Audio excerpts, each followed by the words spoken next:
আসসালামু আলাইকুম, সবাই কেমন আছেন? আলহামদুলিল্লাহ সবাই ভালো আছেন। আমি আল-হেরা ইসলামী সংগঠনের একজন সদস্য। আপনাদের সামনে হাজির হয়েছি আজকে একটা বিষয় নিয়ে কথা বলবো। বিষয়টা হচ্ছে, সবাই অবগত আছেন মেবি যে আমরা কি করতে যাচ্ছি সামনে।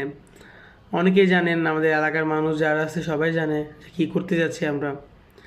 আমাদের প্ল্যানটা খুবই শর্টকাট এবং যে সবার সবার মতামতে আমরা একটা সিদ্ধান্ত নিয়েছি যে এবার আহলেরা ইসলামী সংগঠন থেকে বা আমাদের এলাকার যারা আছে সবাইকে নিয়ে আমরা একটা সিদ্ধান্ত নিয়েছি যে যারা অসহায় ও দরিদ্র আছে তাদের পাশে আমরা এবার দাঁড়াবো ঈদে।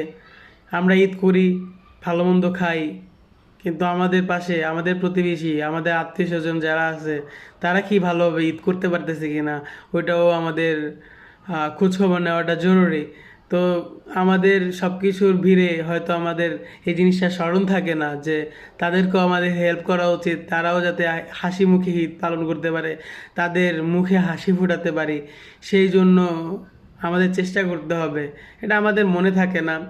তো আমরা কিছু ভাই যারা আছে আমাদের সংগঠনে, যারা সদস্য আছে এবং আমাদের যারা বড় ভাই আছে তাদের সহযোগিতায় এবং আমাদের সহযোগিতায় একটা সিদ্ধান্ত নিয়েছি যে এবার আমরা ঈদের আমাদের ঈদের খুশিটা সবার মাঝে ছড়িয়ে দেব ইনশাআল্লাহ। তো যে বিষয়টা নিয়ে কথা বলতেছি, কথাটা হচ্ছে যে আপনারাও যারা শরিক হতে পারেন, সবাইকে তো আর বলতে পারতেছি না যাদের সামর্থ্য আছে।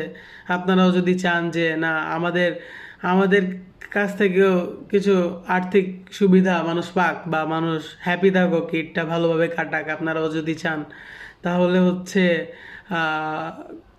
ডিসক্রিপশন বক্সে অথবা কমেন্ট বক্সে আমাদের বিকাশ অথবা নগদ নাম্বার থাকবে। কেউ যদি হেল্প করতে চান অবশ্যই হেল্প করবেন, কারণ জানেন আমরা ঈদ পালন করতেছি, আমাদের প্রতিবেশীও পালন করুক, যারা কষ্টে আছে, অভাবে আছে, তারাও যাতে খুশি হোক যে আমরা কষ্টে করতে পারতেছি না, আমাদেরকে হেল্প করছে। তো আল্লাহও খুশি হবে, সবাই খুশি হবে।